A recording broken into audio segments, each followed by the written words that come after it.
di jalan Allah. Ini Masjid Enam Syuhada lagi dikunjungi sama Ketua Hilmi. Modal awalnya berapa Pak Yudi Pramuko? 750.000 Rp750.000 aja. Jadi ini 500 jutaan nih barang. Sekarang udah habis 310. Masya Allah, tuh udah pakai keramik, laponnya tinggal. Granit tuh kayak marmer. Tuh, Masya Allah nih, sampai juga kita ke sini.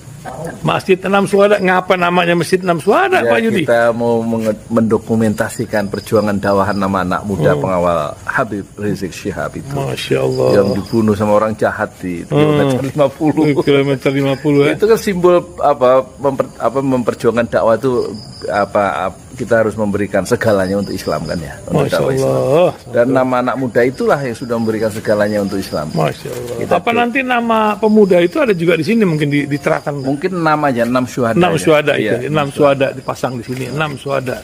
Bip Ali, apa yang dikomentarin dari ini semua, Bip Ali? Masya Allah, luar biasa. Dari uang 700.000, kalau pengen ternyata bisa.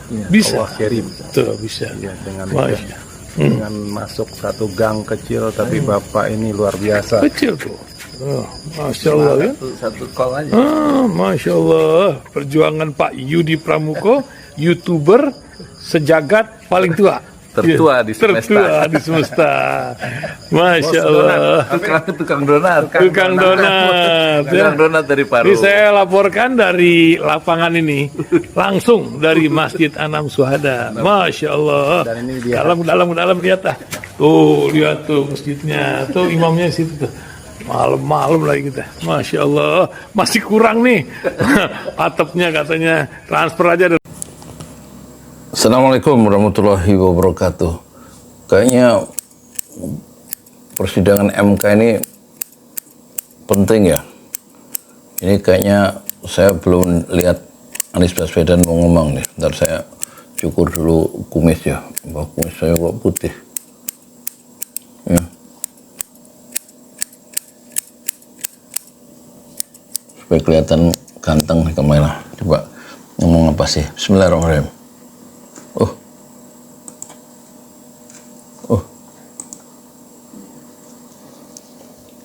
Anies ya.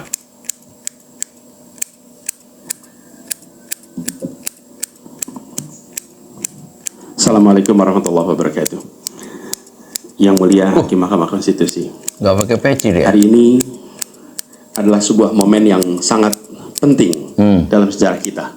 Kenapa? Kami berdiri dengan penuh rasa hormat di depan Mahkamah Konstitusi untuk menyampaikan sebuah situasi yang mendesak dan kritis. Mendesak dan Serta kritis. memerlukan pertimbangan mendalam dan keputusan yang bijaksana. Pertimbangan mendalam. Bangsa dan negara kita ini sedang berada di dalam titik krusial. Sebuah persimpangan yang akan menentukan arah masa depan kita. Apakah kita akan melanjutkan perjalanan kita menuju kedewasaan sebagai sebuah negara demokrasi yang matang, ataukah kita akan membiarkan diri tergelincir kembali ke bayang-bayang era sebelum reformasi yang justru kita hendak jauhi.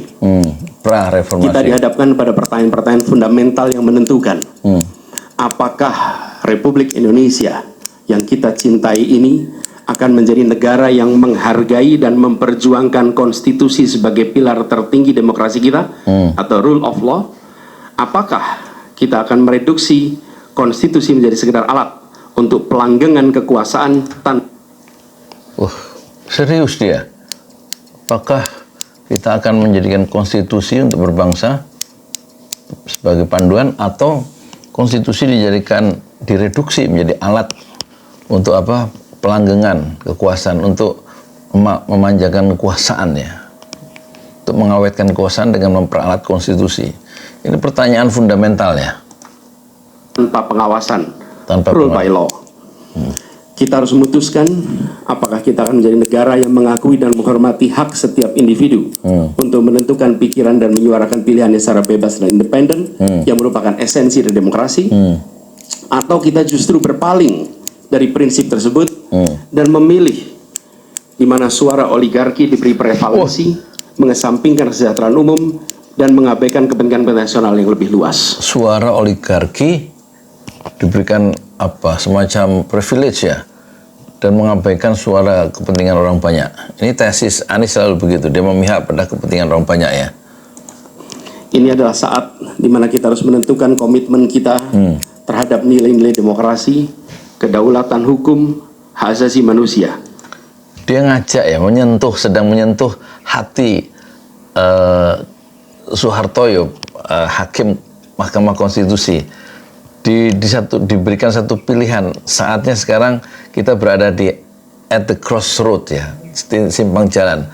Apakah kita ingin meneguhkan komitmen kita untuk menjadikan konstitusi sebagai panduan tertinggi dalam berbangsa dan bernegara, atau kita tetap membiarkan diri kembali ke pra-reformasi dengan menjadikan konstitusi itu menjadi alat kekuasaan.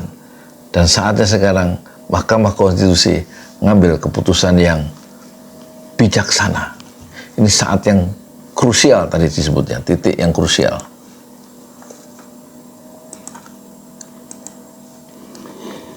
Ini adalah waktu untuk menunjukkan bahwa Indonesia adalah bangsa yang besar. Bangsa yang besar bukan hanya dalam aspek wilayah, bukan hanya aspek populasi, bukan hanya aspek angka-angka ekonomi, tapi juga bangsa yang besar karena kebijaksanaannya, karena keberaniannya, karena integritasnya di dalam menegakkan demokrasi dan konstitusi. Bangsa yang besar. Yang mulia Hakim Mahkamah Konstitusi. Jadi besar dalam pengertian selama ini kita hanya besar angka, besar kita bangsa besar nomor 5 demokrasi terbesar di dunia. Tapi di sini perkataan besar dalam perspektif Anies itu diberikan makna yang lain ya, besar dalam memegang teguh integritas kita, besar dalam kebijaksanaan, besar dalam apa tadi? Ya mungkin besar dalam kejujurannya. Saatnya kita memegang teguh, memihak bahwa kita bangsa besar dari segi integritas ya, bukan sekedar angka. Ini satu pengertian yang baru ya hari ini ya. Sejak zaman pra-kemerdekaan, bangsa dan negara kita telah menapaki berbagai persimpangan krusial yang menentukan arah dan nasib bangsa Indonesia.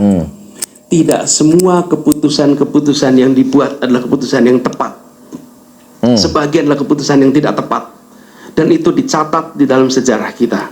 Semua yang terlibat dicatat sebagai bagian dari perjalanan sejarah Indonesia. Karena itu, saat yang berharga ini, kita juga dihadapkan pada kenyataan yang sama. Dia tadi pakai tangan kiri ya, bahwa orang-orang yang mengambil keputusan yang tidak tepat di masa lalu, ya, dalam satu situasi bangsa yang kritis, dan pernah kita bikin satu keputusan yang tidak tepat pakai tangan kiri tadi, dan itu orang-orang yang bikin keputusan yang tidak tepat, tokoh-tokohnya dicatat dalam sejarah di masa lalu, dalam konteks perjalanan sejarah bangsa kita yang pernah beberapa kali mengambil keputusan yang tidak tepat. Tampaknya Anies ingin memberikan pesan bahwa kita sekarang berada dalam satu titik yang sama dengan masa lalu. Ada orang-orang, pihak-pihak yang mengambil keputusan yang tidak tepat, dan saatnya kita untuk meneguhkan komitmen bersama untuk kembali ke jalan yang benar. Kira-kira gitu seruan moral Anies Baswedan terhadap Hakim Konstitusi. Benar nggak saya ngomong? Peristiwa yang sedang berlangsung hari-hari ini akan menjadi bagian dari catatan sejarah perjalanan Republik kita, sebagaimana perjuangan kita sejak pra-kemerdekaan. Ini adalah saatnya bagi kita di persimpangan yang kritis ini, untuk mengambil pelajaran dari sejarah, berdiri dengan keberanian moral dan intelektual untuk menentukan masa depan kita dengan keputusan yang akan memperkuat pondasi demokrasi. Perlunya keberanian moral dan keberanian intelektual untuk meneguhkan pondasi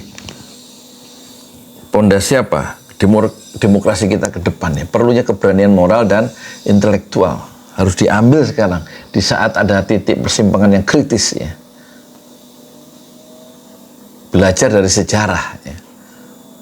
Jadi dia tampaknya Anies Baswedan itu sekarang dia berbicara dalam menggunakan perspektif sejarah untuk melihat ke depannya. Perspektif pelajaran sejarah kita di masa lalu. Banyak tokoh-tokoh yang mengambil keputusan yang tidak tepat, ya. Presiden-presiden sebelumnya. Kita lihat ada Soekarno, ada Soeharto ya. dan banyak keputusan-keputusan yang tidak tepat. Seperti apa contohnya? Nasakong, ya, menggabungkan nasionalisme, komunis dan agama. Itu keputusan yang tidak tepat. Ya. Akhirnya kita bisa kembali keluar dari krisis itu. Nah sekarang kita tampaknya banyak melakukan keputusan-keputusan yang tidak tepat di era Presiden Jokowi, termasuk dalam konteks kecurangan pemilu. Cawe-cawe terlalu dalam, itu keputusan yang tidak tepat. Meloloskan Gibran menjadi calon presiden dengan memanipulasi Mahkamah Konstitusi nomor 90 16 Oktober hari Senin tahun 2023. Itu juga keputusan yang tidak tepat. Oleh karena itu banyak seruan-seruan moral dari seluruh perguruan tinggi. Itu semua sudah berteriak, termasuk perguruan alumni, perguruan tinggi Katolik pun bicara. Mereka bersatu karena disatukan oleh etik, disatukan oleh krisis yang sangat berbahaya. Indonesia berada di titik simpang yang sangat krusial dan rawan. Memperkuat pondasi keadilan di dalam negara kita. Yang mulia Hakim Mahkamah Konstitusi, kita telah menyaksikan berjalannya satu babak penting dalam demokrasi kita bulan lalu, yaitu proses pemilihan umum yang angka suaranya telah diumumkan secara resmi oleh Komisi Pemilihan Umum. Tapi perlu kami garis bawahi dan kita semua sadari bahwa angka suara tak mutlak menentukan kualitas dari demokrasi. Angka suara Tak otomatis mencerminkan kualitas secara keseluruhan. Angka dalam pemilihan umum 14 Februari yang sudah diumumkan oleh KPU kemarin hari Rabu tanggal 20 Maret kemarin itu tidak otomatis mencerminkan kualitas demokrasi. Maksudnya dia akan bicara karena angka itu didapat karena kecurangan. Itu maksudnya. Itu setiap tahapan proses pemilihan, mulai dari persiapan awal hingga pengumuman, haruslah konsisten dengan prinsip-prinsip kebebasan, kejujuran, keadilan. Dan prinsip-prinsip ini bukan formalitas, ini bukan sekedar ada di teks, tapi ini pondasi esensial yang harus dijaga untuk membangun dan memelihara sistem demokrasi yang sehat, yang stabil, dan yang berkelanjutan. Pondasinya adalah demokrasi itu 3 tadi disebut ya. Kebebasan, kejujuran, dan keadilan. Dan itu yang harus dijamin supaya demokrasi kita itu matang dan stabil. Pemilihan umum yang bebas, jujur, adil adalah pilar bebas, jujur, yang memberi legitimasi kuat pada pemerintahan yang terpilih. Yang bisa membawa kepercayaan publik serta memperkuat pondasi institusi pemerintahan. Tanpa itu, legitimasi, kredibilitas dari pemerintahan yang terpilih akan diragukan. Lebih jauh lagi, pemilihan yang dijalankan secara bebas, secara jujur dan adil adalah sesungguhnya pengakuan atas hak dasar setiap warga negara dalam menentukan arah dan masa depan negara mereka sendiri. Ini lebih ke filosofis. Ini adalah wujud tertinggi dari kedaulatan rakyat, di mana setiap suara dapat disampaikan dan dihitung tanpa tekanan, tanpa ancaman, tanpa iming-iming imbalan. Pertanyaannya, apakah Pilpres 2024 kemarin telah dijalankan secara bebas, jujur dan adil? Izinkan kami menyampaikan jawabnya, tidak. Tidak. Tapi dia disampaikan dengan kematangan emosional yang stabil ya. Tidak berapi-api, tetap datar. Ucapan ini seperti gaya di parlemen Muhammad Hatta atau Muhammad Natsir ya. Beda dengan Isa Ansori, beda dengan Aidit yang berapi-api, beda dengan Kasman Singoodimejo. Tapi Anies Baswedan itu mirip, bahasanya datar, tapi syarat dengan makna, penuh dengan argumentasi yang kuat, sebagaimana narasi di parlemen yang disampaikan oleh Muhammad Hatta ataupun Muhammad Natsir.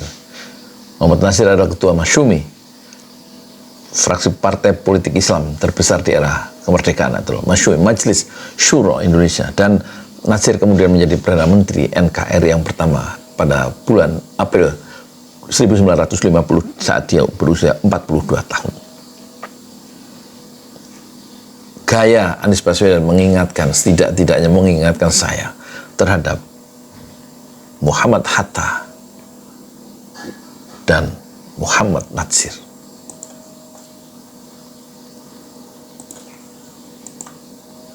Begitu Ki. Yang terjadi adalah sebaliknya. Dan ini terpampang secara nyata di hadapan kita semua. Kita menyaksikan dengan keprihatinan mendalam serangkaian penyimpangan yang telah mencoreng integritas proses demokrasi kita. Mulai dari awalnya, independensi yang seharusnya menjadi pilar utama dalam penyelenggaraan pemilu telah tergerus akibat intervensi kekuasaan yang tidak seharusnya terjadi. Cawe-cawe itu. Di antara penyimpangan yang kita saksikan adalah penggunaan institusi negara untuk memenangkan salah satu calon TNI, Polri, secara eksplisit perangkat desa tidak memenuhi kriteria yang ditetapkan. Terdapat pula MK. praktek yang meresahkan di mana aparat daerah mengalami tekanan, bahkan diberikan imbalan untuk mempengaruhi arah pilihan politik, serta penyalahgunaan bantuan-bantuan dari negara, bantuan sosial yang sejatinya diperuntukkan untuk kesejahteraan rakyat, malah dijadikan sebagai alat politik transaksional untuk memenangkan salah satu calon. Bahkan intervensi ini sempat merambah hingga pemimpin Mahkamah Konstitusi. Ketika pemimpin Mahkamah Konstitusi yang seharusnya berperan sebagai jenderal benteng pertahanan terakhir, Anwar Usman, ya, menegakkan prinsip-prinsip demokrasi terancam oleh intervensi, maka pondasi negara kita, pondasi demokrasi kita hancur Indonesia ini yang nyata. Lebih jauh lagi, skala penyimpangan ini tidak pernah kita lihat sebelumnya, Yang Mulia. Iya, betul, Kita pernah menyaksikan penyimpangan seperti ini di skala yang kecil, pilkada, populasi kecil, tapi dalam skala yang amat besar dan lintas sektor baru kali ini kita semua menyaksikan. Jadi tuntutannya kan ini pemilu ulang tanpa Prabowo, tanpa Gibran. That's fair, itu yang adil. Udah pemilu ulang aja. Jadi didiskualifikasi 02 itu. Jadi akhirnya yang pemilu hanya 2. Anies lawan Ganjar. Itu satu keputusan yang sangat bijaksana dan menghukum orang-orang yang curang. Didiskualifikasi. Supaya nggak, catatan sejarahnya supaya nggak ada orang lagi yang yang main curang begitu, penguasa berikutnya mengulangi kekeliruan itu, karena dihukum oleh Mahkamah Konstitusi tidak boleh ikut pemilu. Jadi ada pemilu ulang, nggak apa-apa, biayanya berapa sih, duit ada, ngutang juga kita banyak duit kok, bisa, dananya ada untuk pemilu, paling berapa, 4 triliun paling, ada dananya APBN, ya kan, dihukum aja. Didiskualifikasi. Diskualifikasi itu bahasa tukang cireng itu apa sih? Dibatalkan, nggak boleh ikut pemilu Prabowo sama Ganjar itu. Ditentukan, diputuskan oleh Mahkamah Konstitusi, 1 pemilu ulang, yang 2 tidak boleh Prabowo dan Gibran ikut pemilu ulang. Yang pemilu hanya 2 peserta, yaitu nomor 01 dan 03. Karena itulah nanti izinkan kami nanti melalui tim hukum nasional dan Timnas Amin akan menyampaikan seluruh argumen dan bukti-buktinya atas penyimpangan dan pelanggaran kepada Yang Mulia Majelis Hakim Mahkamah Konstitusi ini. Kami, waktunya 2 menit lagi. Yang Mulia Hakim Mahkamah Konstitusi yang kami muliakan. Apa yang kita saksikan ini bukanlah peristiwa biasa. Ini adalah titik klimaks dari sebuah proses yang panjang. Penggerogotan atas demokrasi, di mana praktek-praktek intervensi dan ketaatan pada tata kelola pemerintahan secara pelan-pelan tergerus. Oleh karena itu, Yang Mulia Hakim Mahkamah Konstitusi, di hadapan Yang Mulia kini terbentang satu momen paling krusial dalam perjalanan demokrasi kita. Di pundak Yang Mulia terpikul tanggung jawab yang amat besar untuk menentukan arah masa depan demokrasi kita. Apakah kita akan melangkah dalam persimpangan jalan ini menjadi sebuah republik dengan rule of law atau rule by law. Rule by Demokrasi law. yang makin matang atau kemunduran yang sulit untuk diluruskan di tahun-tahun ke depan. Bila kita tidak melakukan koreksi saat ini, maka Sulit. akan menjadi presiden ke depan Contoh. di setiap pemilihan di berbagai tingkat. Bila kita tidak melakukan koreksi, maka praktek Kecurangan. yang terjadi kemarin akan dianggap sebagai kenormalan dan menjadi kebiasaan, lalu menjadi budaya, dan akhirnya menjadi karakter bangsa. Yang mulia Majelis Hakim Mahkamah Konstitusi, dengan rasa hormat dan penuh harap, mohon peristiwa ini jangan dibiarkan melewat tanpa dikoreksi. Rakyat Indonesia menunggu dengan penuh perhatian, dan kami titipkan semua ini kepada Mahkamah Konstitusi yang berani, independen, untuk menegakkan keadilan dengan penuh pertimbangan. Kami mendukung Yang Mulia untuk tidak membiarkan demokrasi ini terkikis oleh kepentingan kekuasaan yang sempit, tidak membiarkan cita-cita reformasi yang telah lama diperjuangkan menjadi sia-sia.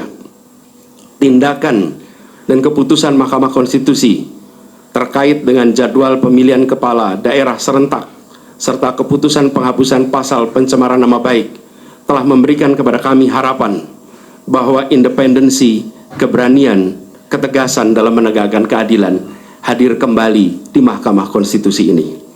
Kami memohon kepada Hakim Konstitusi yang kami muliakan untuk menerapkan kebijaksanaan dan keadilan dalam setiap keputusan perkara yang kami ajukan, menjadi penjaga yang teguh atas nilai demokrasi, dan memastikan bahwa konstitusi tetap menjadi panduan utama dalam membangun masa depan bangsa yang lebih adil dan sejahtera.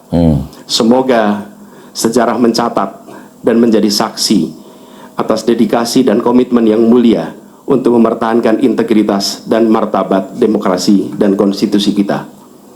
Kepada Hakim Mahkamah Konstitusi yang kami muliakan, harapan besar dan tinggi itu kami titipkan. Terima kasih. Assalamualaikum warahmatullahi wabarakatuh. Waalaikumsalam. Ini satu penutupan pidato yang bagus ya. Dia mengingatkan ke Hakim Konstitusi akan tanggung jawab sejarah yang besar. Apakah kita akan meneruskan kecurangan itu dan akan menjadi contoh yang buruk bagi pemilihan election di skala pilkada dan juga pilpres berikutnya. Kalau itu dibiarkan, katanya Mbak Anies tadi bahwa itu kecurangan itu merupakan akan dianggap sebagai kenormalan, dan kalau dianggap kenormalan berarti menjadi kebiasaan, dan setelah menjadi kebiasaan itu menjadi budaya, dan dia akan menjadi karakter bangsa ini, bangsa yang tidak jujur, yang penuh dengan kecurangan. Dan dia berharap ya Anies Baswedan, Hakim Konstitusi itu independen, berani, bijaksana dan penuh dengan integritas untuk menjaga demokrasi kita di dalam lintas sejarah politik Indonesia modern. Satu moral call, suara moral dari seorang Anies Baswedan yang disampaikan dengan penuh dengan kebijaksanaan dan emosi yang sangat stabil. Assalamualaikum warahmatullahi wabarakatuh.